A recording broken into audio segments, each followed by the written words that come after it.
თბილისის საქალაქო სასამართლომ 2010 წლის შემაჯამებელი ბრიფინგი და მიღება გამართა საქალაქო სასამართლოს თავმჯდომარე მედიის წარმომადგენლებს სასამართლოს საქმიანობის წლიური ანგარიში წარუდგინა. მამია ფხაკაძის განცხადებით ბოლო წლებში სასამართლოსადმი ნდობა საგრძნობად გაიზარდა, რაც მიმდინარე რეფორმების დამსახურება. 2010 წლის განმავლობაში საქალაქო სასამართლომ 7296 საქმე განიხილა. 2010 წელს წარმატებულად აფასებენ იმ ფაქტის გამოც, რომ ამოქმედდა ნაფიც მსაჯულთა სასამართლო სისტემა.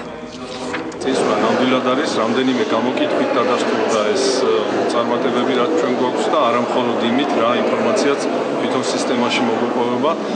ჩემი აზრით ძალიან საინტერესო იქნება და გარდა ამისა მოწვეული გვყავს ის ორგანიზაციები, რომლებიც ძალიან აქტიურად თანამშრომლობენ ჩვენთან. მნიშვნელოვანად არის გაზრდილი როგორც საქმეთა შემოდინება, დაახლოებით 26123 საქმე შემოვიდა, განხილული არის 26172 საქმე, რომელიც მთლიანობაში დაახლოებით 5000 საქმით მეტი არის ვიდრე წინა წლის იგივე პერიოდში დაჯამებული საქმეების შორის.